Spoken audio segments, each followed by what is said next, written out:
Hello and welcome to episode 180 of the Casual Try Hard podcast. I'm Bryan, And I'm James. and we're going to be talking about some rarity shifts in the new set and some interesting reprints. So yeah, that is our big topic for today. Yeah, super exciting. We really hadn't talked too much about Double Masters 2, so we're going to talk about that a little bit.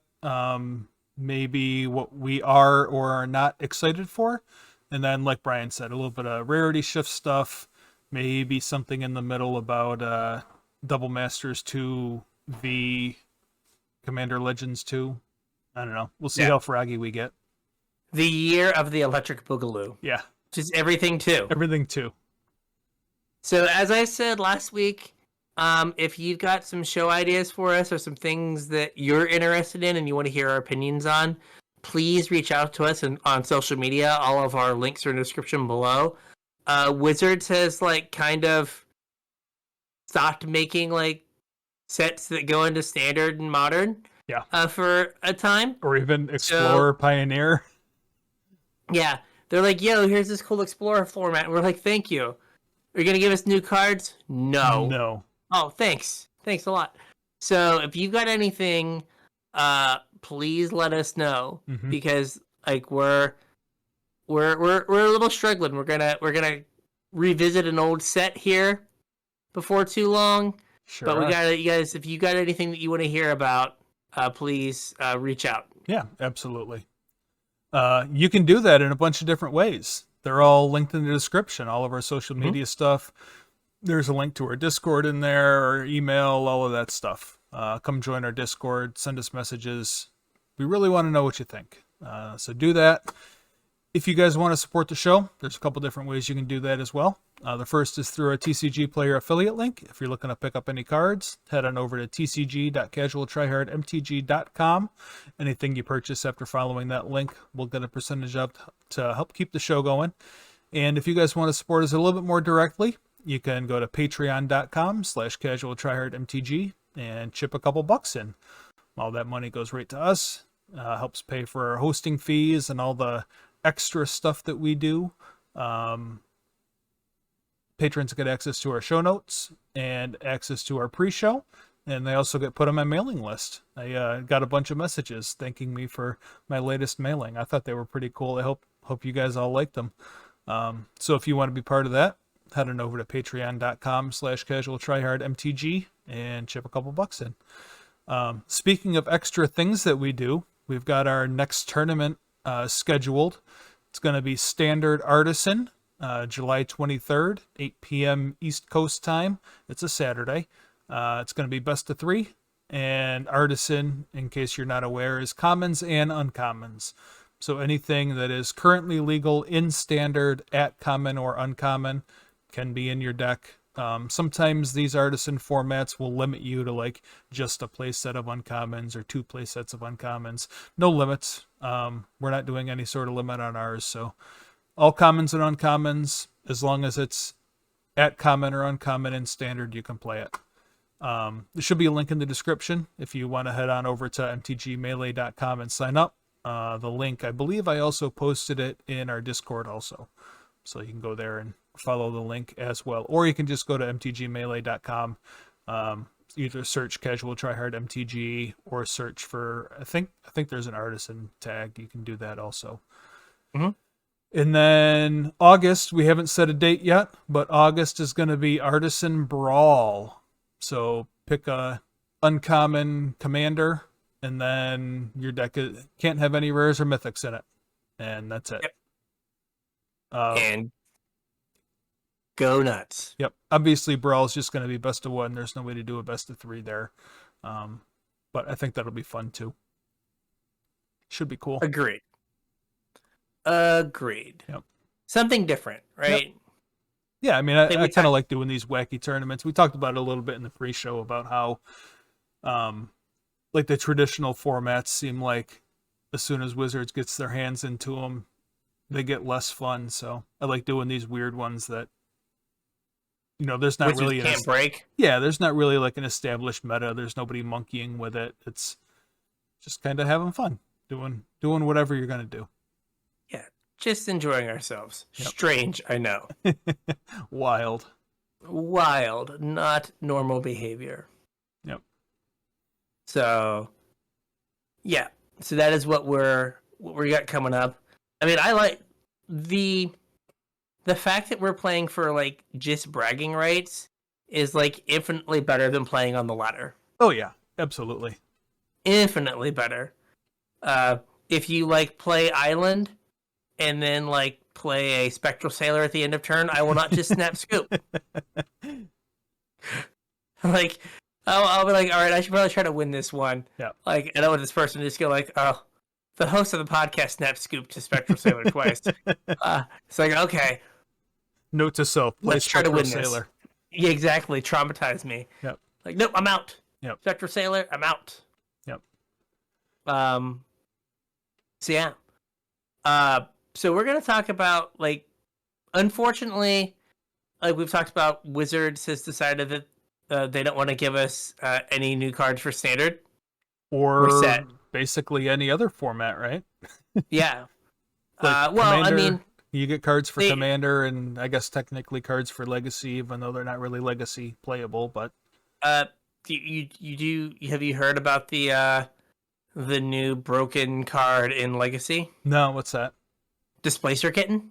Oh, I heard people talking about it during previews. I hadn't seen any recent deck lists with it, though. Brian Koval won an event this weekend with 80 card Yori and Displacer Kitten. Oh, okay. And Anzid was playing it on a video he posted like last week. I was watching a little bit of it today.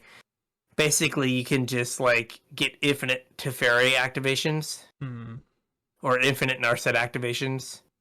Right, you need like a Mishra's Bauble. And like Mishra's Bauble, Displacer Kitten, and Teferi, you just draw your entire deck. Yeah. So it's like, I'll throw 3 Displacer Kittens in here, and I can just like sometimes fall backwards into I win the game. Which is a pretty nice thing to fall backwards into. What a world, man. If I told you like 4 years ago that people were going to be playing 80 card blue-white with... Oh, yeah. I mean, these decks are all Jeskai. Yeah. Oh, they're Jeskai. 80 card Jeskai because they have a flying snake bird in their sideboard. I've been like, no, that seems dumb. Why would anyone ever do that? Yeah. It's like, no. It's the only thing to do. Yeah. This is the only thing to do. The Noodler. Like, oh. The Noodler. So, how'd your match go? Got noodled. Okay, cool. Cool. It's like, I know exactly what that means. I got noodled. Moving on. Yep. I won't make you relive it. You got noodled. 80 card noodle pile. What did you lose to? Noodle pile. Yep. Oh, okay. I'm sorry. Yeah, it's fine. So I got noodled. Man. Traumatizing. Yep. Yep. What are snakes? Danger noodles? Danger noodles, yeah. Exactly. I got danger noodled. Yep. All right. So, the interesting things from the new Double Master set is they did have some interesting reprints and some interesting arts. We talked last week about the EV, and the EV has held pretty high. Yeah. Did you see the Rudy video from, I guess, this weekend? I did not. I unfortunately had to work this weekend, so I didn't have a whole lot of time to spend. That's right. Basically, it was once every few years there's a product that like stores can actually make money on. Oh yeah, this is that. And product? This is one of them because people are getting all their orders canceled. All their pre-orders are getting canceled, and some of it might be people are legitimately losing their allocations because it sounds like people are not getting as many card or boxes as they thought they were going to. Yeah. And some of it might be I pre-sold this for $250. Another 400 or whatever. I can sell it for $350. Yeah. I need to cancel this order. Yep. So that's not great. I mean, I guess it's great if you're the store and you're making all this money. I wonder how long the EV is going to hold, because the EV is a lot of it is kind of like on the back of some high value mythics. Yeah. I don't know, like the mythics I'm assuming you're speaking of. I don't know how much the value is going to tank on them because they're the first printings or first reprints ever. Fair. And like it's the price is going to go down some, but then people are going to start wanting to put them in their deck. Yeah. Right? Like I couldn't play an Imperial Seal because it was $500. Right. Now it's $100, and I guess I'll buy $100 Imperial Seal. Yeah, I mean, realistically, it might drive the prices up because if it could, if you were just, I mean, not up to $500, but if you were, had your eye on Imperial Seal but couldn't justify spending $500 on it, and it gets reprinted, like maybe it's $100 now, but that card you've been drooling over for years, would you spend $200 on it? Well, Imperial Seal previewed at 100 mm-hmm. and was up to 250 in pre-orders. Yeah. It went up $150 in pre-orders. So there is going to be some of that. So it'll be interesting to see. But so that's that's what's been going on with that. So what are the neat cards or the interesting things coming out of Double Masters? Yeah, well, we mentioned Imperial Seal, and there's another one that's a reprint from one of the Portal 3 Kingdoms. That's it. The Portal sets is a Warrior's Oath. That's like 2 mana, take an extra turn, lose at the end of the turn, or something like that. Is that what it is? It's just Final Fortune. Yeah. Red, take an extra turn, then lose the game. Yeah. Also never had a reprint, so super expensive just because of scarcity. Portal was like a super small print run, like niche set that like most stores didn't even get any of. So it was hard to get. And it's from like way back in Magic's past, so. Like from like 99 or something? 2000? Somewhere in there. Yeah, 3 Kingdoms might have been around there. I remember, like, back when I used to play, I remember the original Portal being out, and that would have been, like, 96 or 97, I think. So. Yeah. 99's probably right for 3 Kingdoms. Yeah, somewhere in there. Yeah. So let's see. Oh, man, am I good. May 1999. There you go. Back when they're like, let's make Magic simpler by not having instants. That'll make it easier to teach people the game, right? It will, yeah. Kind of. So there are a couple other cards that I thought were unique that aren't necessarily, $500 mythics or whatever. This is the first reprinting of Food Chain, other than like a Judge Foil, I think. Mm-hmm. So that was a card that was very overdue for a reprint. That should make a whole bunch of EDH nerds happy. And you got a funny story about Food Chain, don't you? Oh, I do. So, one, not just EDH nerds, like that's one of the cards that I was like, ooh, Food Chain. Yeah. Like that's a card I don't have. So we were playing the team tournament in Baltimore. It was me, Cameron, and the oft-mentioned, better still be listening listener, Anthony. Yep. And I was in the Legacy seat playing the only Legacy deck that matters, Green-Black Turbo Depths. Cameron was playing Red-White Prison, and Anthony was playing Mardu Vehicles. And we might have been like 4-1 or something. It was later in the tournament, I think. Mm-hmm. And I'm playing against Food Chain with like the Mist Hollow Griffin combo. Yeah. So like you exile Mist Hollow Griffins and you can cast them from exile, and then you just like cast them, sack it, and you can cast them all, generate infinite mana, and then you usually Emrakul. Mm-hmm. So like I am 100% dead. I know this. And so I play a Pithing Needle on Food Chain, and then there's a judge call, and the judge comes over. We have to fix something. Oh, I think I know what it was. My opponent Vendilion clicked me, Mhm. and instead of putting the card on the bottom, I discarded it. Oh. So they call over to fix the screw up from the Vendilion. Yep. Fine. And then my opponent's like, Judge, can you please explain to my opponent that Pithing Needle doesn't work on Food Chain? Because Food Chain's a mana ability. Right. And I just looked my opponent dead in the face and said, I know. I want to see if you did. And he lost his mind. He got heated. His teammate had to calm him down. Like, dude, that's a reasonable play. What do you mean you would know if I knew? I was dead. I wanted to see if you knew I was Play dead. your outs. Yeah, man. If he didn't realize that you can't, that like I can't, Pithing Needle on Food Chain doesn't work, then I win because he doesn't combo me out. Right. And if he does know that that works, I know for the next game. / I also, he just thinks I'm an idiot. Doesn't know I'm playing like, playing 3-dimensional chess over here. Right. But like he got, most like, oh yeah, I know. I just want to see if you did, and just so yeah. But Food Chain, a card that like is not good in Legacy, but for some reason I'm like, I have Mist Hologriffins. I should have Food Chains. But like, yeah, it depends on how much they are. We talked about this in the pre-show. Like, it used to be like when cards would get cheap like this, you'd be like, oh, I gotta buy them in case I want to play Food Chain or fill in the blank deck. Yeah. And it's like, well, they might just reprint it next month. Unfortunately. And also, like, I don't want to, like, I've not played a Magic game in paper in a while, and it's even harder to get a Legacy game. Oh, absolutely. So, like, when am I going to have a chance to play Legacy Food Chain? Yeah, who knows? Who knows? But Food Chain, good times.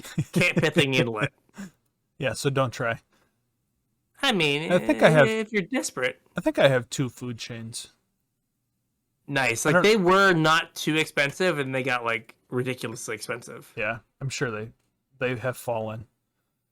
All right. We also have Concordant Crossroads getting a reprint. Speaking of reprinting it the next month. Yeah, it was just in a secret lair. Just caught a reprint there, and now it's being reprinted again.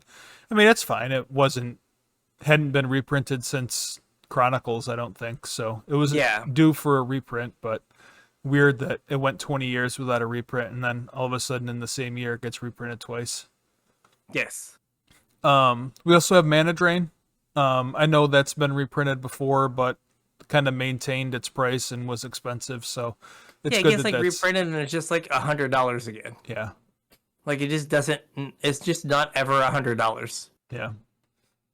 So that's another good one for a reprint. Were there any other like super high dollar cards that you were excited to see get reprinted? Well, I mean, we have it on here. I wasn't super hyped for Dockside Extortionist, but yeah, another one that needed a reprint. It's funny that like there's like team ban Dockside. It's too good. Yeah. And now they just reprint it. Now, is Wizards of the Coast above reprinting a card and then 2 months later banning it for competitive diversity? Yeah, who knows? They are not above that. Yeah. So they could like get their money off of you buying your Docksides and then be like, we really thought about it long and hard. We looked at some new data and really think that Dockside has too much of a metagame share. Yeah, except before they do that, they'll put it in a secret lair, though.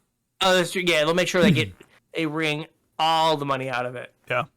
So, do you remember the art for the? Not that you're a huge Commander player, but do you remember the art for the original Dockside? Like vaguely what it looked like. Yeah, like it's like a close up of like a goblin. Yeah, I mean he looked like a pirate hat. Somebody working a dock or whatever. Yeah. Both of the new Dockside arts look more like Ragavan than like Dockside, I think. They do? I think so. I believe they you. just could have been Ragavan, I think. Like if you took the art of either of them and told me it was Ragavan, I'd have been like, okay, that's Ragavan. You were like, cool, Monkey Man it is. Yep. I'm going to look. If I can find it real quick.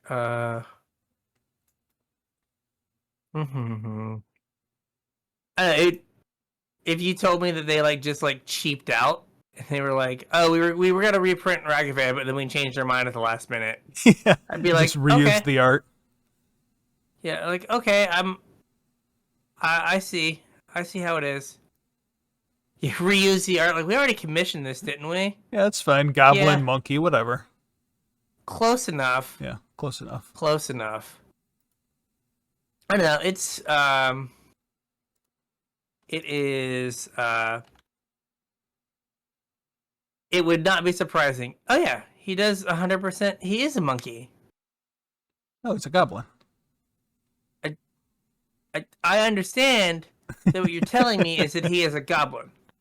But when I look at him, You see monkey? he is a monkey. Yeah. Like, the other one even kind of has, like, does he have goggles on? Like, what is the little, like, circular thing Oh, I don't under know. his hat? Like, are those goggles? Maybe. Is that a goggle? Maybe. Yeah, he kind of looks very, he's got some monkey-like tendencies. How about that? For sure. So, speaking of art, the new Crucible of Worlds, A+. Absolutely one. gorgeous, yeah. Did you read the flavor text? I did not. So I thought the flavor text was almost as cool as the art. Okay. Let me pull it up here. From dust and light, she coaxed forth an uncorrupted world. By her grace, we dwell here, free from suffering. Song of All, Canto 11. So if you look at the art, it's got a bunch of feathers. Mm-hmm. And the flavor text is referencing Sarah. Sarah. I thought that was super cool. Mm-hmm. I mean, they still can do cool stuff from time to time, Wizards. Yeah. You did Every it. so often. Yep. They did it. Yeah. But no, the art is, like, It's really beautiful. good. Yes, it is. It is really good. I guess, it could it also be like a Maria? Oh, maybe, I Since guess. since it's like floating lands. I mean, maybe. Because like Emeria protects Zendikar. And like you've got like the floating lands all around. There's not a Hedron. I Or really think, like Song of no. All was something that used to be in, like, old flavor text, though, I think.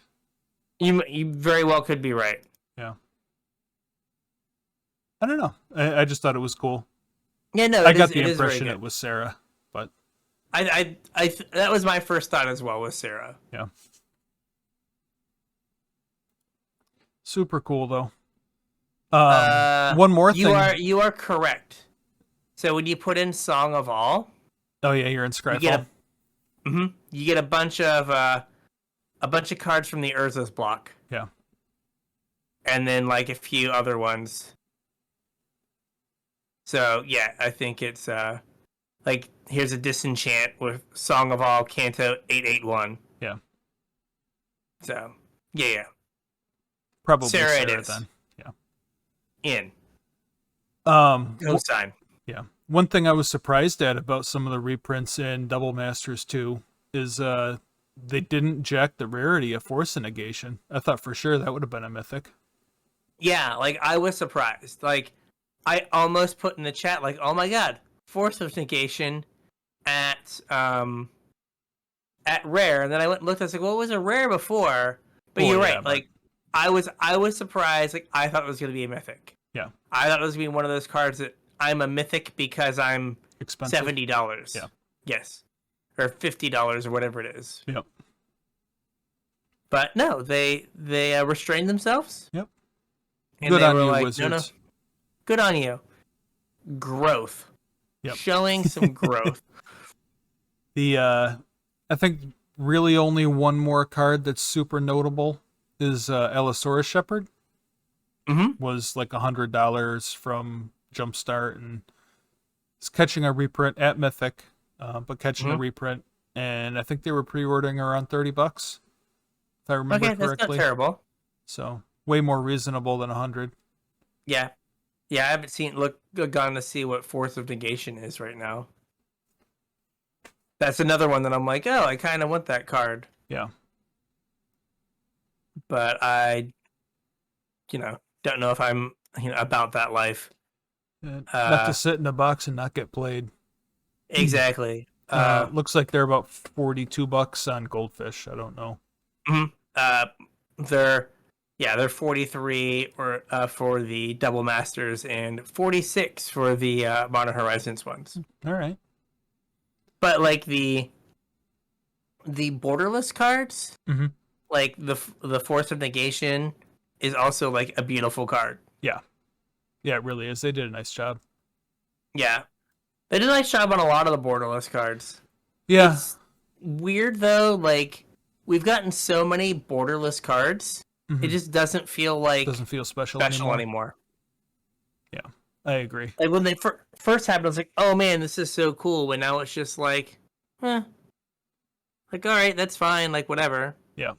But like it doesn't have that same like feeling. But like I'm sure there's someone with like sorry to single you out, Commander players, but I'm sure there's someone that's got like trying to have all borderless cards in their Commander deck. Yeah, And they're just I don't know. super hype. Like some of these are absolutely beautiful, and were I in the market, I would buy them because the artwork is gorgeous. Like Concordant Crossroads, that artwork is absolutely beautiful, and like the borderless fits it well. Whereas like Emil the Blessed, like I mean the artwork's fine, but it doesn't like super lend itself to being borderless, you know what I mean? Yeah. What do you think about that Emrakul? Gosh, I have to remember. Oh, this looks a lot. It looks a lot like what was the RPTQ promo? Yeah, a little bit. I think it looks like a mushroom. Oh, it does totally look like a mushroom. Can totally see that. Emrakul the mushroom. Emrakul the mushroom torn. Yeah. Yeah, no, I can totally see it being a mushroom. Yep. Did you see the Aether Vial art? With Dak? Yeah, super cool, right? Yeah. Dak and it's like the masterpiece Aether Vial. Mm-hmm. But Dak's trying to steal it. Yeah. Like stuff like this, like there are so many times where like Wizards could like lean into like the great big like history that they have. Yeah. And like when I first looked at this, I didn't realize it was Zach. Mm-hmm. And then when someone mentioned, I went back and said, "Oh yeah, totally is Zach. That's really neat." Yeah.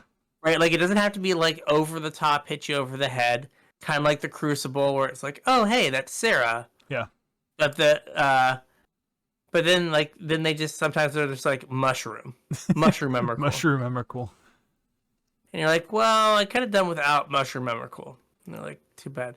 Ashen Rider moved down to rare. Yeah. Wild. Did you I know it's not like a super important reprint, but it's a card that was getting kind of expensive. City of Brass? Mm-hmm. Did you look at the arts for City of Brass? I am currently. I thought there was only one, right? There's a borderless and a regular. Oh, I don't know what the borderless one looks like. I'll have to try to find it real quick. The art itself isn't anything like super special. I mean, it's pretty, but it's nothing crazy. What I thought was cool though is that both of them are on Kaladesh. Oh, okay. Like the second one, the borderless one does look like very Kaladeshi. But I mean, I think the non-borderless one looks more Kaladeshi than the borderless one. But yeah, they're both definitely on Kaladesh, which is weird.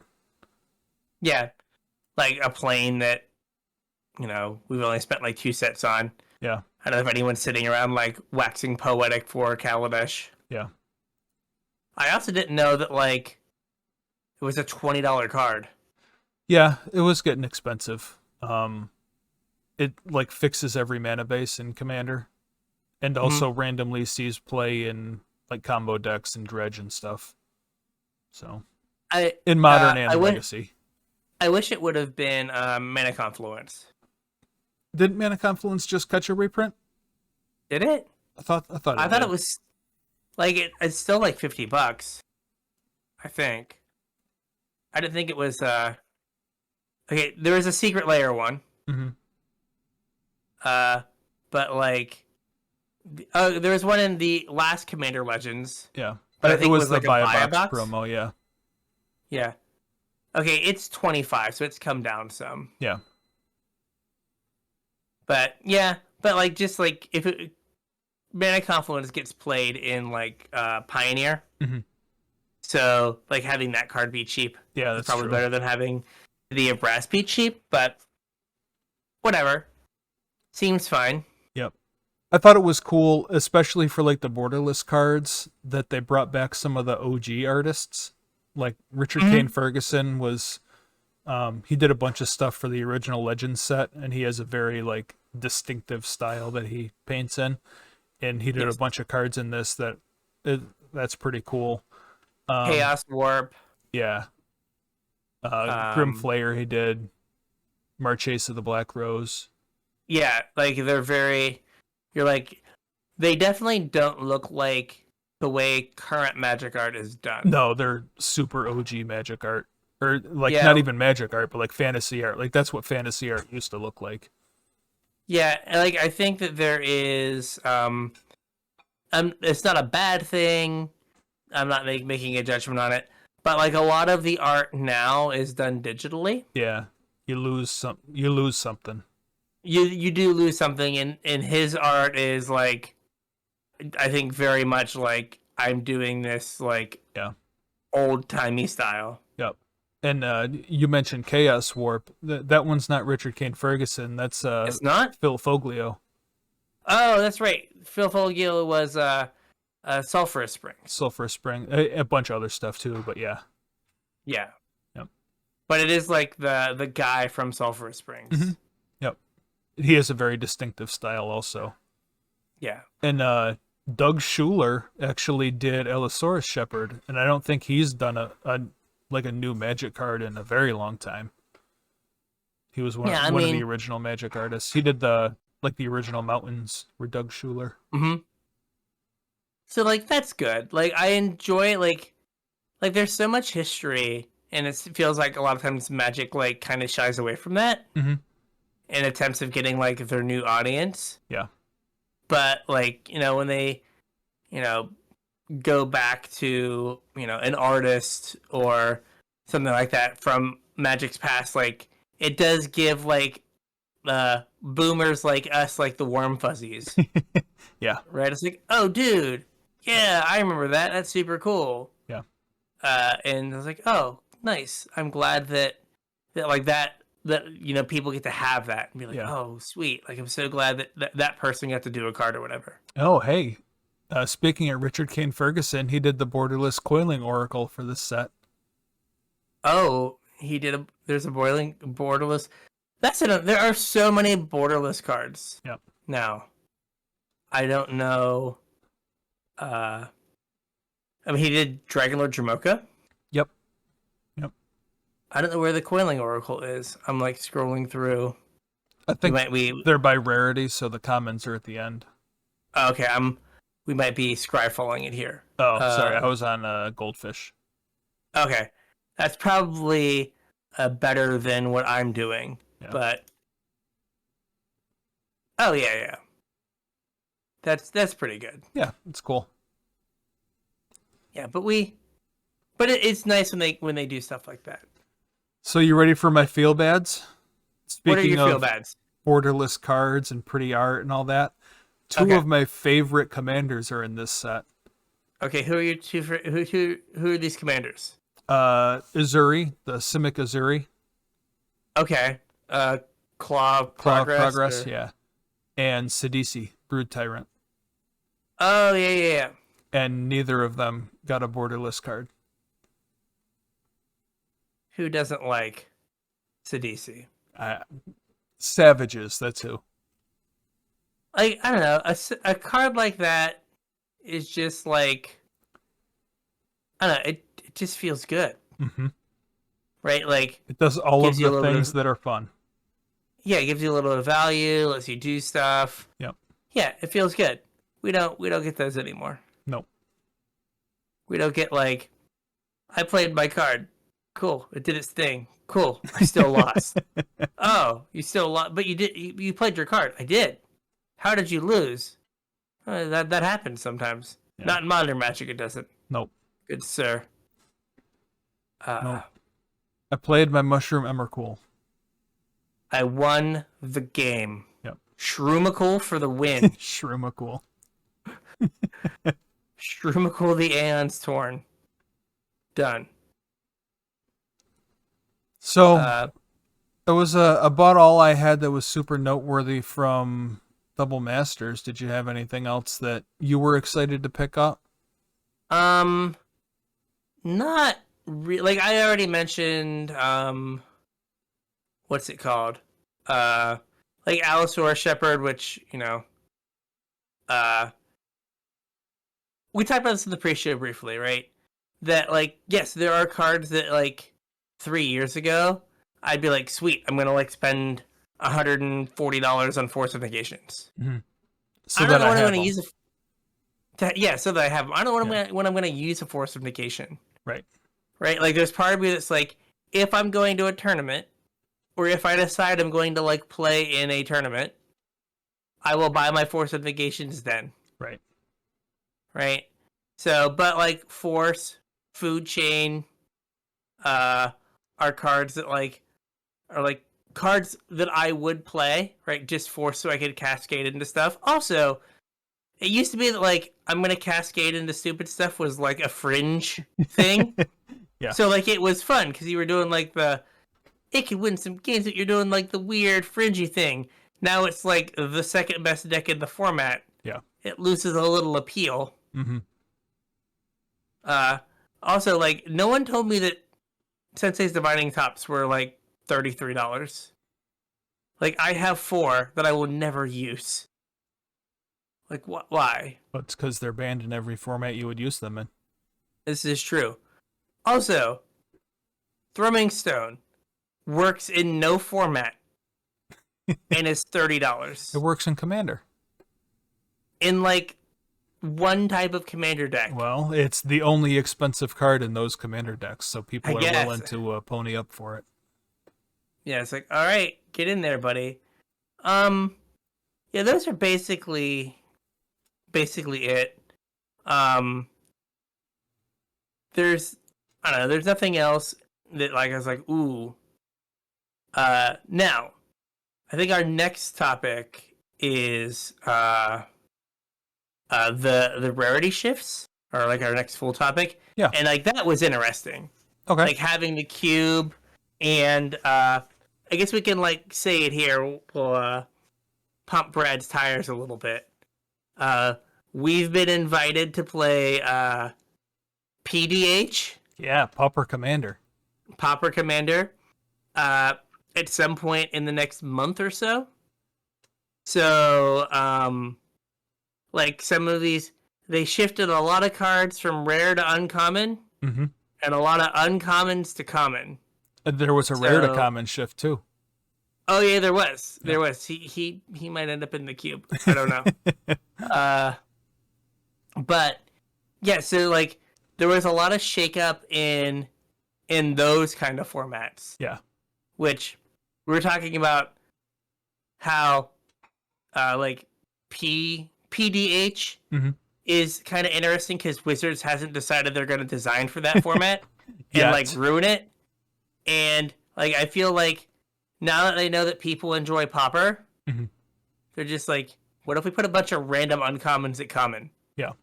That'll shake up Pauper. Yeah. It's like shake up, break, Yeah, whatever. 6 to 1, half they're- dozen to the other. Yeah, those are analogous terms, right? Shake up, destroy. Yeah. So, yeah, but I think the rarity shifts were interesting, especially if you're like, playing unsupported formats. Sure, unsupported.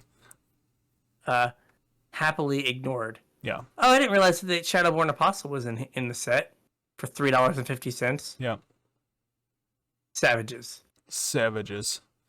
So, like, rarity shifts matter for a couple different reasons. One is what Bryan was just talking about, for, formats that care about rarity, like Pauper Commander or regular Pauper. The second is for kind of the reason that I mentioned earlier with Force of Negation. Sometimes they'll upshift things, and I mean, the only reason to do that is to make money, though, right? Yeah, I don't think there's a reason to move the rarity Yeah. like gameplay wise. Like a lot of times they'll be like, "Oh, it's for limited." And it's For like, limited. no, it's not. Trying to think of something that like moved. Like, well, Tarmogoyf Waif was a rare because there weren't mythics, Right, yeah. and then it was printed at mythic like every time it was printed. Like Snapcaster was a rare in Innistrad, Mm-hmm. and then it went to Mythic, right? Wasn't it a Yeah. rare in Innistrad? Yes. Yeah. So yeah, usually it's like they'll take the desirable cards and move them to from rare to mythic. Yeah. Make them harder to get, drive sales. That's really the only reason I can think of. Like Brian said, sometimes they'll, call it for the limited environment, but I mean, when you're paying the kind of money you're going to pay for a Masters draft, like, I don't think you're really in it for the limited environment. You know what I mean? Yeah, like if you had realistically, you're gonna do what? Probably one draft, Yeah. maybe two. So like, don't tell me that like, oh, if you had to play against this rare like all the time, it's like I'm gonna do two drafts. The odds of me seeing this rare In both in drafts. either of my drafts Yeah. is like 0. Yeah.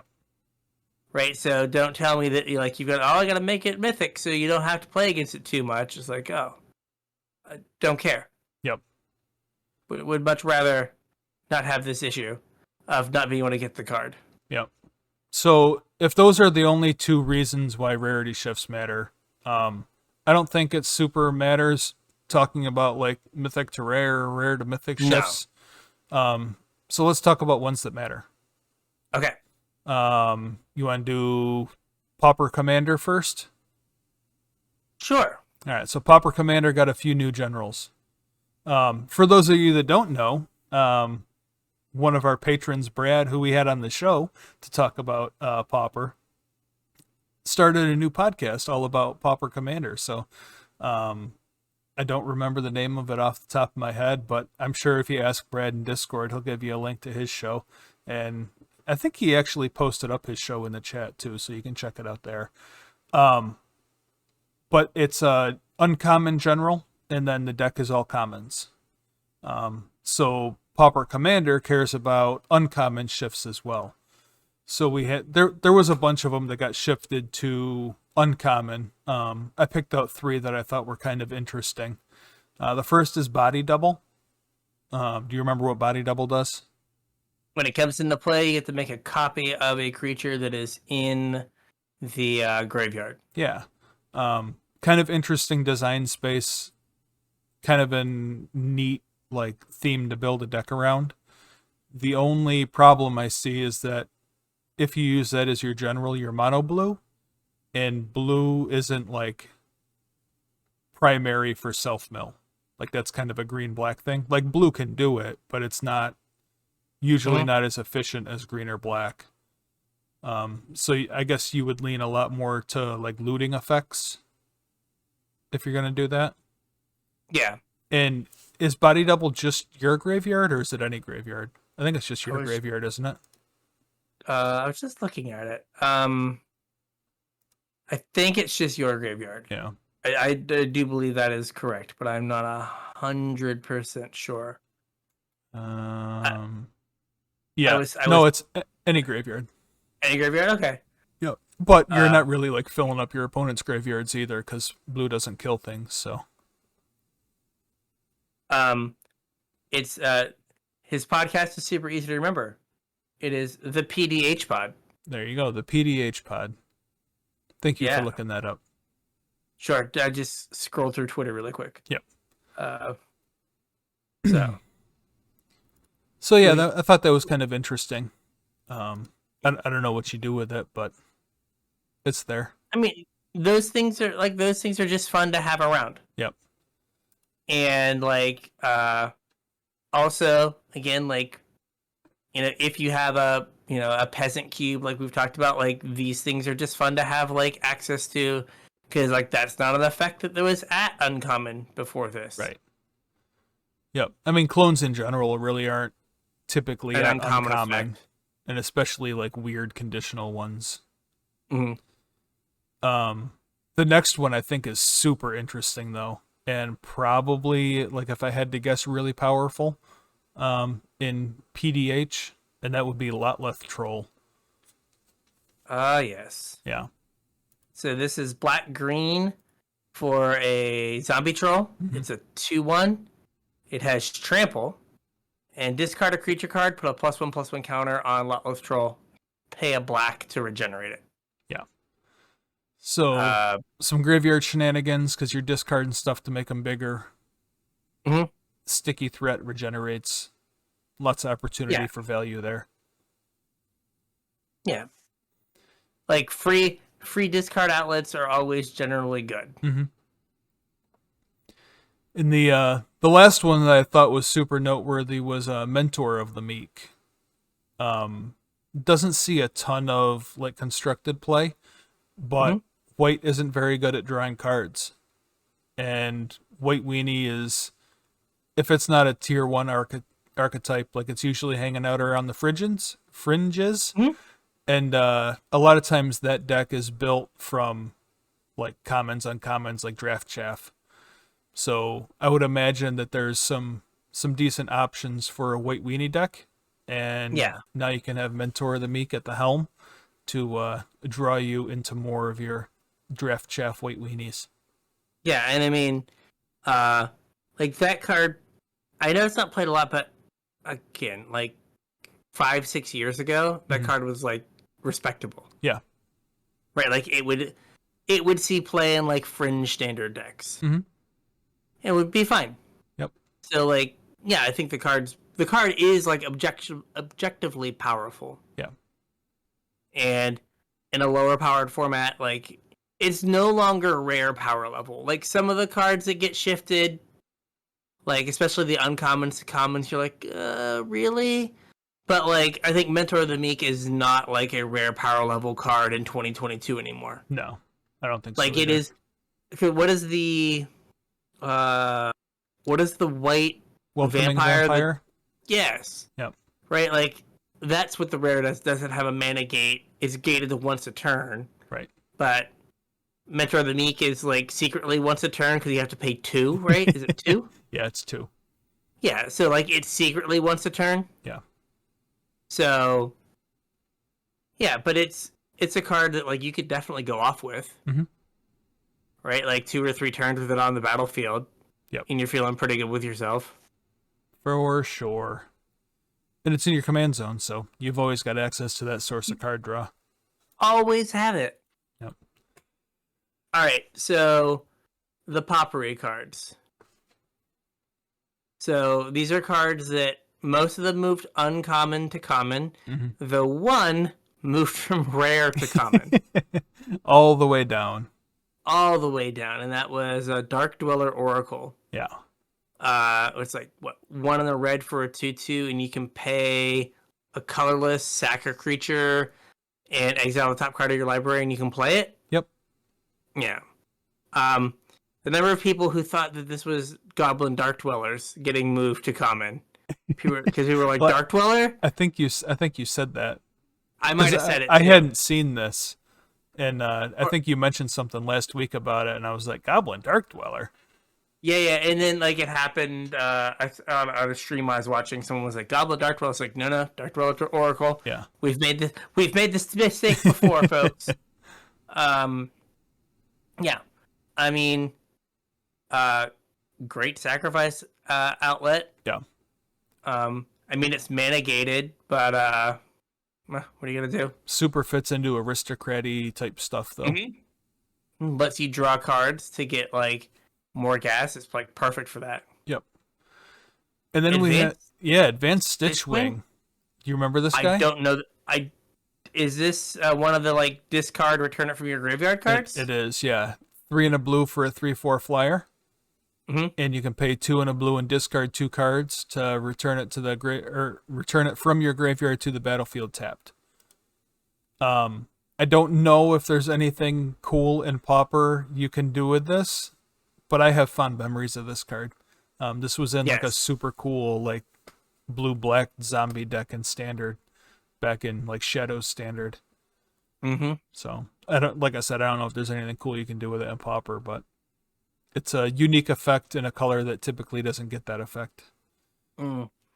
Yeah, like, and it's fun. Mm-hmm. Like, it's a card that you're like, oh, can I break this by getting it out of turn early, getting a 3/4 flyer for 3 Or and making use 2 of the cards cards? you're discarding, or Yeah, yeah. yeah. So, Experiment 1 Yeah. is now Pauper legal. Was this a rare at some point? I swore Experiment 1 was a rare at one Uh, point. I don't know. I Was it feel always like it was uncommon? too. Might always been an uncommon. But we will. It was an uncommon in Gate Crash. Okay. It was a rare as the F&M promo in 2013. Okay. So that doesn't count. Yeah, that doesn't count. Okay, but Gate Crash, it was an uncommon. All And right. it's been an uncommon since until now. All right. Well, Experiment 1's a cool card. It's a 1-mana 1/1 with Evolve. And you can remove counters to regenerate it, remove 2 counters to regenerate it. Mm-hmm. I don't know, like I imagine Green Stoppy's a deck in Pauper. And it's kind of fills the same role as like Pelt Collector would in like Pioneer, where it's a turn 1 play that grows as the game goes on. And is sticky. Like I said, it regenerates, so it's not limited like Pelt Collector to like 4. Yeah. But it doesn't have trample. Right. But no, it's a really, like, it could open, if that isn't an archetype, people will play around with it because of this card. Yeah. Because, like, if green's good at anything, it's going like, you know, green for like a 3/3. Yeah. And then green for like a 4/4 no text. Right? That's just like what green does. Right. And like getting to do that, and you're like, your 1-drop becomes a 3/3. Like, that's pretty good. Respectable. Yes. Ah, my boy, is it Charm? Now, I love this card. I don't know if I can name all the modes, but let me try. So it's blue-red for an instant, and it has counter target like instant or sorcery spell unless an opponent unless they pay 2. Okay.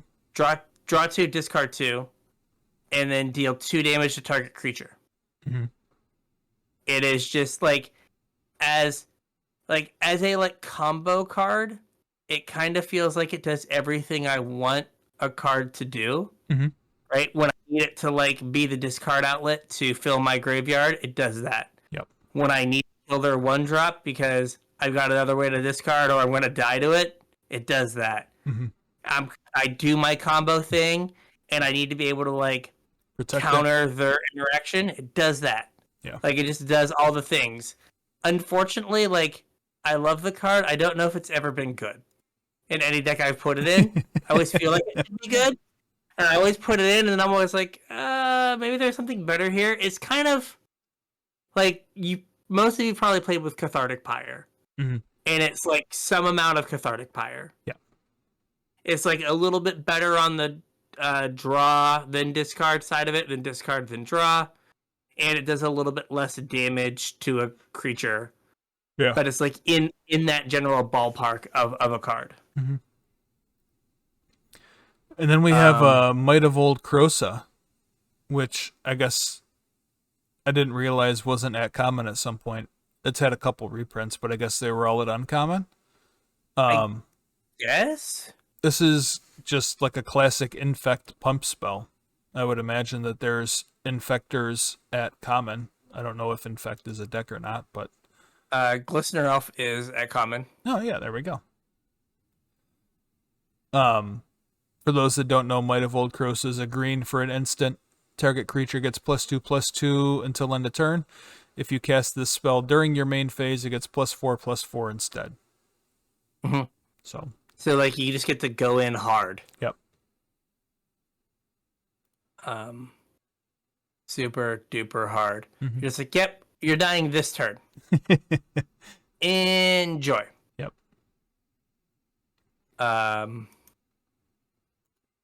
So yeah, that like again will hold up like an infect deck, or again like some sort of like mono green deck in Pauper. Yeah. I mean, it doesn't give any evasion.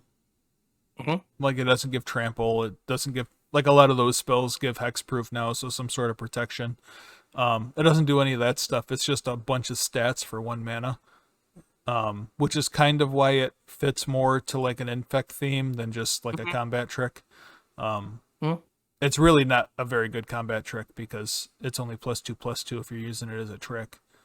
Whereas I think you have better options, like Blossoming Defense was a common, wasn't it? I think it's an uncommon. Was it? I'm pretty sure it's an uncommon.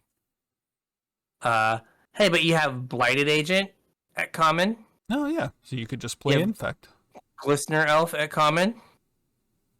You have Ichor Cloud Mirror as a common, yeah, and then you just are like, okay, cool. Like then you get like, is Vines is an uncommon, right? I think so. You get Rancor though. You just said Rancor was at common, right? No, Vines of Vastwood's a common. Is it? Yeah, so like you got all kind of like you got most of that deck, most of Modern Infect in Pauper. Yeah, you like legit have most of Modern Infect. Yeah. Mutagenic Growth's a common. Yeah, you just get to get people. Yeah, you're only missing like your mana base and nobles. Yeah, I mean, nobles is kind of a yeah. Ink Moth Nexus is a big loss. Yeah, it's a big loss. But you can play like a reasonable like Infect game and be like, oh man, you have Blighted River Mamba. Problem solved. Problem solved. We did it. We did Blighted River Mamba. Yep. Or Blighted Mamba. We did it. Done. I will be winning the next Pauper GP, I guess. It'll be fine. I got it. Infecting some fools. Infecting some fools, exactly. And like, also I'd make sure I got all the printings that like didn't have the common mana symbol, just to screw with people. I don't think that's legal. Oh, it is. Call the judge. Oh, it is. Oh, it is. Oh, it is. Believe you me. Yeah, but like, I mean, it almost feels like they, with Might of Old Crochet, you get like all the pump spells. You have Might and Vines. Like, that's just like everything you could want. So, and like, isn't like Ranger's Guile? Snakeskin Veil. Wait, Snakeskin Veil's an uncommon, right? Is it? I didn't think it was. I could be wrong. Nope. You are correct. It is the strictly better Ranger's Guile is a common. Yep. Thought so. Maybe I'm used to seeing that. The Mystical Archive is an uncommon. Yep. There were no common Mystical Archives, even though there was one in every pack. Yes, but yeah, like you've got a deck. You've got eight nerds. You can go up to like 12, and then a pile of pump spells, and you get Brainstorm and Ponder. Yep, done. Or Ponder and Preordain, if you are so inclined. If you're like, I don't want fetch lands. Spell Pierce. Spell Pierce, yeah. Like this seems like it's a deck. Seems like it got like a major improvement. Yeah, I think so. What is the stupid like overload card that like made it major thing? Scale Up, yeah, that's an uncommon though, right? That's an uncommon, yeah. Okay, it definitely is. Okay. So the time shifted foil, A+. A+ on that. And then Militia Bugler. Bugler. 2 and a white for a 2/3 that when it comes into play, you look at the top 4 and you take like a creature 3 CMC or less, or 2 power or less, or something. Power 2 or less. Power 2 or less. And put it on the battlefield. Or no, in your hand. Sorry. In your hand. Yeah. In your hand. I was like, whoo. Yeah. Whoo. Like that would be a card printed now. Yeah. Find it, put it on the battlefield. It was unironically played in Modern Humans. It was 4 years ago. It was. Uh Is it like still good enough though? Isn't like Inspiring Overseer just kind of better than this? oh. Well, Inspiring Overseer isn't a human. Well, I mean, does the fact that it's a human matter for Pauper? Probably not. I was saying like I was trying to like, it was powerful enough to get played in modern not Oh too yeah, long yeah, ago. yeah, yeah. I don't know if there's like a human tribal deck in modern. I Or just don't in know not if you get modern like in Pauper. human payoffs. Yeah, like I think Inspiring Overseer is probably better um if you don't care about the human type. Mm-hmm. I mean, there is maybe something to be said for being a 2/3, Yeah, I mean it's right? You don't get vigilant. Like you're trading vigilance for flying. yeah. Any but like, you don't get like end the festivities Yeah. and like get your 2/1s murdered. I mean, it's probably it might be close, Mm-hmm. right? Maybe in like there's like the Boros decks that like, you play a core Skyfisher and you have to pick something up. Yeah. And Yeah, you're that's like, true. That's okay, a good thing well, to pick up. I can pick this up and I'll get like, you stand a better chance of getting gas, Yeah. right? If you're getting a bunch of like 1 mana 2/2 flyers Mm-hmm. and 1 mana and 2 mana 2/3 flyers and stuff that make you pick something up. You're like, okay, I'll pick this up and I'll always air quotes always find a creature with Yeah. this. So no, it's interesting. And then the big one, The big one. the biggie, Monastery Swiftspear. Yeah, I mean this thing's needed a reprint for every format, not just Pauper, but now it's also legal in Pauper. Yeah, this is the best red one drop. Like it's better than Goblin Guide, right? I think so, Like, yes. I yes. mean, there's some burn decks that like weren't playing Goblin Guides for a little while, but they were always playing Swift Spear, and Mhm. like the Prowess decks didn't play Goblin Guides, but they always played Swift Spear. So 1 mana 1/2 prowess with haste. Yep. Um, like if you're playing burn in Pauper or Modern or Pioneer, you're playing or Legacy, you're playing 4 Monastery Swift Spears, Yeah, for sure. right? The prowess decks, you're gonna get the right. You have all this stupid 1 mana like give your things first strike, draw a card. Give Yep. your things trample, draw a card. So you have like all of those to get you through your deck and to get you your prowess triggers. Yeah. Like this card is just a house in this kind of decks and Well, probably reshapes how good burn is. I know Delver's gone through a bunch of bans in Pauper, but it's still a deck, right? It didn't just go away. I don't think so. I think it is still around. I mean, this fits into like a Delver strategy perfectly. Yes. Right, like if you're only gonna have a handful of Bunch of cantrips or whatever, like this pays you off for casting cantrips. yeah, and if you're only gonna have like a handful of creatures, Yeah. right? If you're just gonna have Delver and Yeah. something, you would. I Like, actually don't see something. Delver anywhere, so maybe it was banned out of existence. It may have been. I mean, it is legal in Pauper. Yeah. But they did like ban Days and some other cards. So I think like Mono Blue Delver has become like ninjas. Yeah. Or like fairies. Yeah. So I think that like Moon Circuit Hacker has kind of pushed that out. Mm-hmm.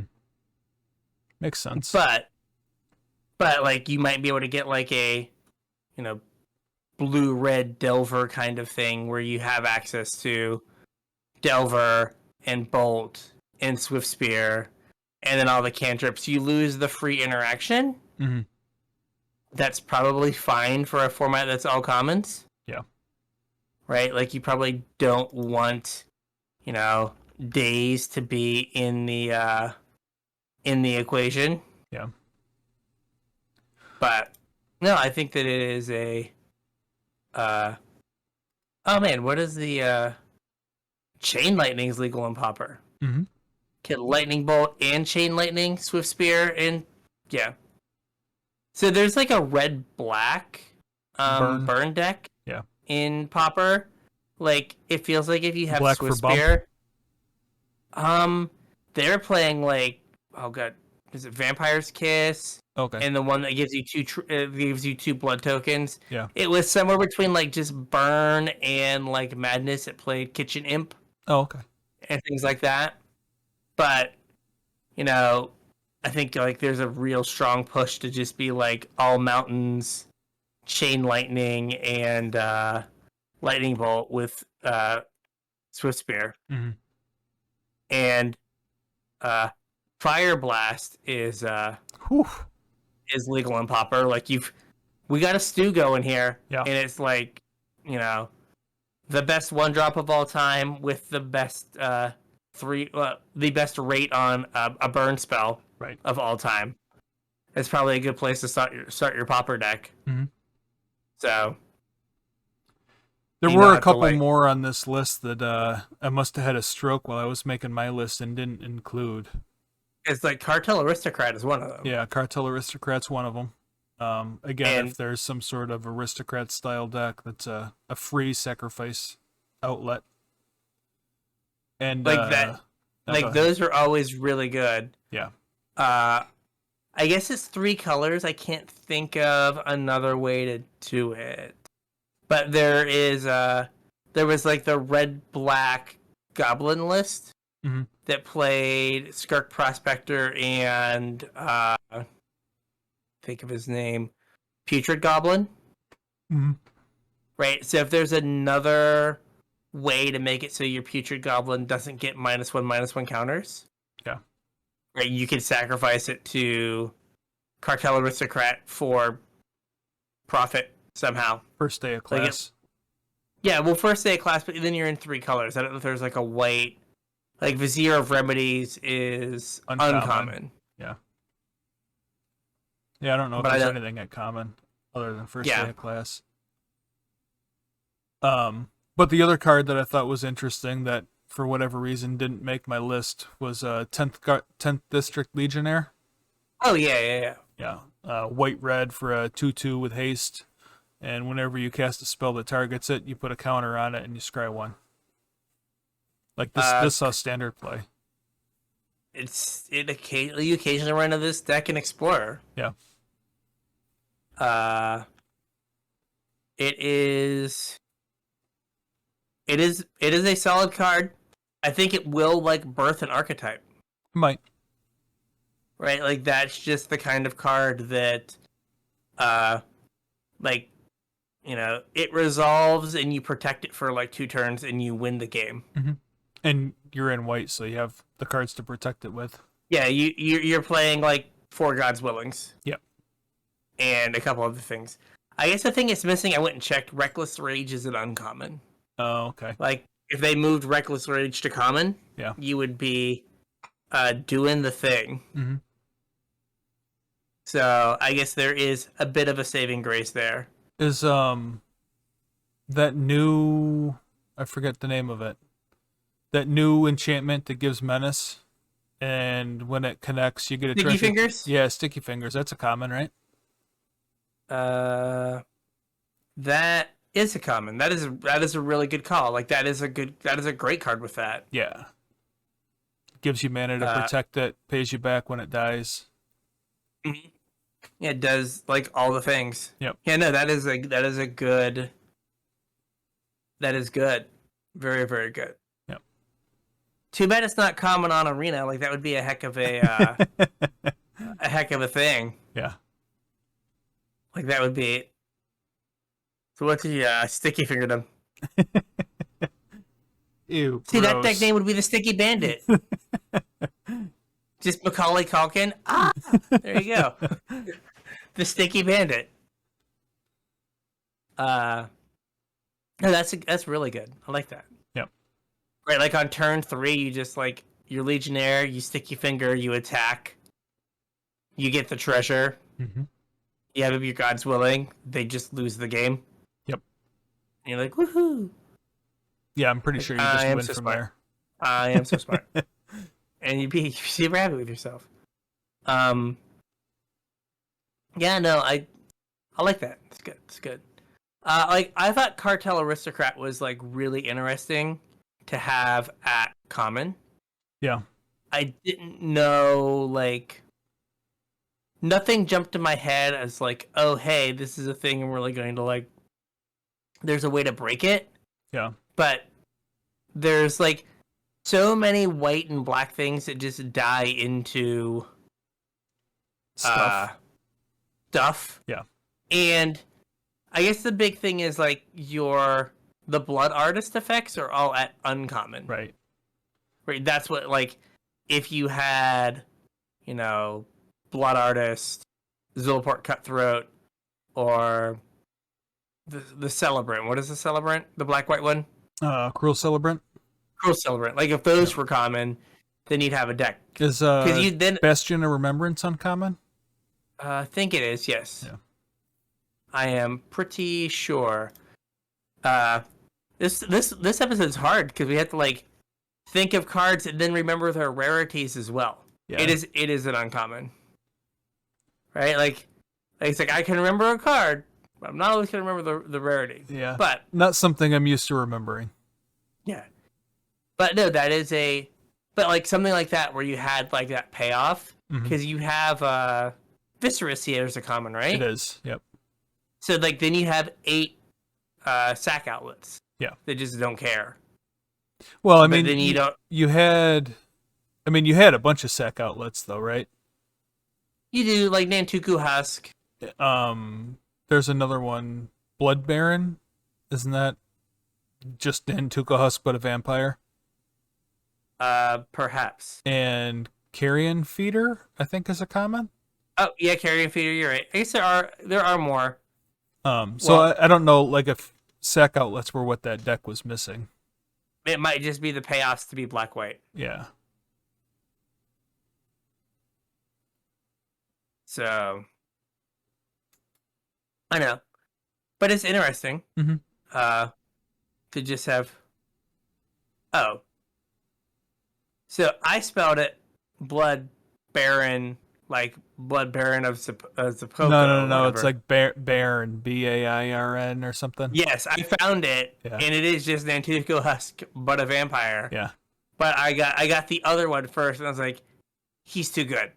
Not even bring him up. He's too good. He is too good. Thank you very much. Yeah. But he's definitely not a common. Other PDH idea, real quick. Bloodbraid Elf. Oh yeah, there you go. There you go. Just value Bloodbraid Elf trade in all 3 drops. Yep. I don't know if I'll win, but I will play 7 mana worth of cards on turn 4. Every game. Yep. It'll be great. So, yeah, like I am Pauper adjacent. I watch a reasonable amount of Pauper content. I find the format interesting in that it's old Magic. Right. Right? Where we were talking in the pre-show, like it feels sometimes that like you don't use all the phases in the game, even if you're not trying to. Yeah. Right? You're like, oh, yeah, this is a flying trampling thing. You can't ever block it and you'll die. Oh, okay. Yeah. Oh, this is like, oh, I untapped with this enchantment and you're dead. Right. And like Pauper feels like, you know, the creatures are good, but they're not like, oh, I played this and I untapped, so I win. Right? There's like more back and forth. Yeah. And stuff, and it's like, you know, I just hope that we don't lose that, you know, I don't think this set does it, but if they keep like randomly throwing cards in at common. I think you have a lot less chance of something like this doing that than you do Modern Horizons or a Horizons product in general. Very true. I think a lot of the bands, I don't follow Pauper super close. I get some news from our friend Brad, and a little bit from Phil at Thraben U, but like that's really the only Pauper stuff that I keep up with. But it seems like a lot of the bans that have happened lately, may not actually be Horizons cards, but are because of Horizons cards. Yeah. I mean, they had to ban like Fall from Favor. Yeah. So yeah, good point. It's just the only thing that like I kind of worry about is like, oh, are we going to like break another format? Yeah. And hopefully the Popper whatever Advisory committee or yeah, the Popper Inquisitors, they keep things in line. Yeah. But uh, hopefully it makes the format more interesting, and like people have something to brew. Like I think that 10th District, whatever it is, guys, Legionnaire. Yeah. Like I think that card's probably just like healthy and like fun. Like it's a lightning bolt format. Like he's a 2/2. Like you've got to like do work. Yeah. But then other times, you just worry about other things where you're like, oh, that was unfun. Yep. But yeah. So there was one more thing we talked about here. And you're about like, so we've talked about all the Double Horizons or what Double Horizons, Double Masters, Double Masters too, right? But we'd be remiss if we don't kind of talk about the elephant in the room that like this set like stepped on Commander Legends too. Yeah, the elephant in the room, man. It's like dead and gone and buried out back at this point. Yeah, it's so I think we talked about this before, that, or at least on like Twitter I was talking about it, where like at this point, like I don't know if like Commander Legends is selling well at all. Like isn't like the EV on the box like $60 or something dumb? Yeah, at least it was last week. It's awful. Right. And judging by like the prices of the set, there can't be any hype for this set. I went through and looked at like what cards are moving in Commander Legends 2, and there's 27 cards that gained value over the last 7 days. None of them more than a quarter. Only that is not good. Yeah, only 5 of them moved more than a nickel. So just looking real quick, I sorted by price. Right? It's $61. You have Ancient Copper Dragon. Yep. Right? And then next card is $29. Then $18. And the first 3 are from that Dragon cycle. Yeah. Right? And then there's a handful of cards that are like double digits. Let's see. 1, 2, 3, 4, 5, 6. And then we're down to like $9 cards. Yeah. And it just, it doesn't feel like, it just feels like it's a set no one cares about. Yeah. And I'm not too far down that I'm under $1. Yeah. I don't know that anyone cared about it when it released. I agree. They did themselves no favors that the Commander product was actually the set after the Commander product. Right. Right? Because they could have printed Mana Drain and Dockside Extortionist and a number of cards that, while not Dungeon and Dragons per se, could be generic fantasy enough that they could have been in the set. Yeah. Right? Like maybe you can't do like a what's it called? A Allosaurus Shepherd. Yeah, like something like Dramoka. Yeah. You can't do Dramoka. He doesn't fit, or she doesn't fit. Right? But there's a number of things you could have done that are like magic cards that are also generic to like make Commander players excited about this product. Because it just feels like people are like, yeah, I'm out. Yeah. So, funny thing, I sorted by week. The biggest mover that increased by 25%. What is it? No, I have no idea. Black Dragon Gate, the common black gate, is up to 35 cents. It went up Ooh. 7 cents. Oh man. And then the next thing is an uncommon. And then the next thing, going up 20%, Manor Gate, the green gate. Yeah. So nobody's buying this stuff. Then the red gate is next. So people are buying them for their Golos Gates deck. Mm-hmm. And then another common. You have no max hand sides. Tap, add 1 mana of any color for 3. Then Mind Stone. Yeah, like, and then another gate. Yeah. Like, that's absurd. The first rare. No. Yeah. The first rare is like 10 cards down. And it went from 90 cents to 94 cents. Oh man. Who doggies?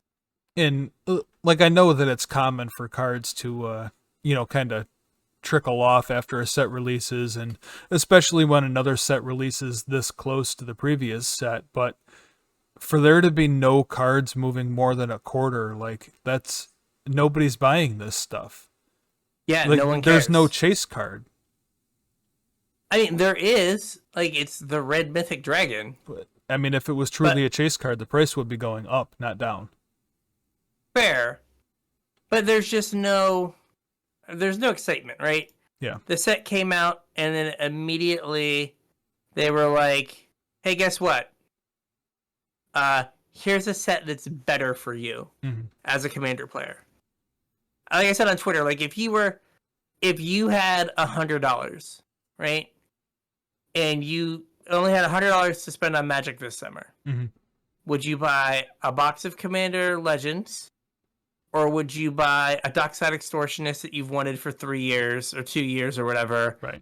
And then another card. Right. Like a Crucible of Worlds.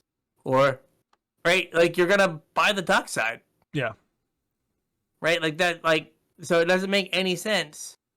And Wizards is kind of like, a combination of Wizards and COVID has like injured the like LGS play scene, it seems. And so who's drafting this? Nobody. Yeah. So like, yeah, there's no one. This set is for no one. Like this set is just not for me. It's for no one. Not for anybody. Yeah. Like they needed to put like a month between this set and like spoilers for Double Masters. It's so weird the way they did it. Like, not only are we not getting, like, a true summer set, but we're not getting anything for another 2 months. Like, this is going to come out, and then there's 2 months before the next set comes out. Why would they push these, like, so tight to each other? Yeah, because, like, Double Masters doesn't come out until August, right? Double Masters 2 comes out July 8th. Okay, it's at least, like... But they could have, like, pushed that back a little bit and given the Commander Legends set room to breathe. Yeah, if they pushed it back like another 3 weeks and made it release like the end of July or August, then there'd be another 5-6 weeks until September when the next set came out. Yeah, I don't understand it, man. But yeah, it does feel bad. It does feel bad. Yeah, I don't know what their big plan is. I can't imagine that. With the pace of releases that we've had, they're just going to, like, take 2 months off. Yeah, they're not going to. They will find something. Yeah. They're in search of something. Double secret lairs for Double Masters 2. Yeah. 2 a week, every week, until the next set comes out. Do it. You're like, oh, great, thanks. Did you see there was a thing today? I forget if it was an email or like a social media post that the Warhammer 40K is getting pushed back. Pushed back, yeah. Like a lot of stuff's getting pushed back. Yeah. Like, I mean, that hasn't even like been spoiled yet, and they're already pushing it back. Yeah. Well, I mean, they're probably planning to start spoiling it next week. Probably. So. Oh yeah, that was probably what they were gonna do. Yeah, it was probably that set was going to come out, and then they're going to start spoilers for the Warhammer thing, because that's the August thing, right? I think so. All right, it was. It's not It anymore. was going to be the August thing, yeah. Now it's So October. that was probably what they were going to do, yeah. Hmm. So, fun times. Yeah. I wonder if All they right. had to push it back so they could use that print time to do the Secret Lair Commander decks. Because they didn't get done, maybe. Maybe because, I mean, you would think it would be a similar print process. Yeah. Since they're both Commander products. Yeah, and they'd have to be printing them now. Mm-hmm. So. Because they're supposed to come out soon-ish. August or September, I think. Yeah. It'll show up at my door at some point. Yep. So, all right. With all of that, I think we have a show. We have a show. So, again, if you have any, like, sweet ideas, please get at us and let us know what you want us to talk about. All of our social media links are in the description below, so please reach out and give us some suggestions. Yeah, let us know what you want to hear about. It's no fun to just talk about whatever's on our brains, because I think you know our opinions. Yeah. Yeah, links in the description, all our social media, link to Discord's down there too. If you guys want to help support the show, we would really appreciate it if you purchased your singles from TCG Player using our affiliate link, tcg.casualtryhardmtg.com. Follow that link to TCG Player. Anything you purchase will help support the show. If you guys want to support us a little bit more directly, you can head on over to patreon.com/CasualTryHardMTG, chip a couple bucks in, get access to our pre-show, access to our show notes, and get put on my mailing list for when I have cool stuff to send you guys. We have always super cool stuff. Yeah, we have our tournament coming up, so make sure you check that out over on MTG Melee. Should be towards the end of July. I think it was Saturday, July 23rd. 8 p.m. East Coast time, best of 3 standard artisan. And also roundabouts the end of July, we haven't set a super firm date yet. Make sure you check out Brad's PDH stream that we'll be guesting on. So that'll be fun as well. And I'll post the date that we do that as well. Once we nail it down. Look at us going on different media. We're so doing it, man. Yeah. Called We Are Doing It. Collaboration. That's what it's all about. That's right. All right. So with that, we'll catch you on the internets. We'll catch you on the internets.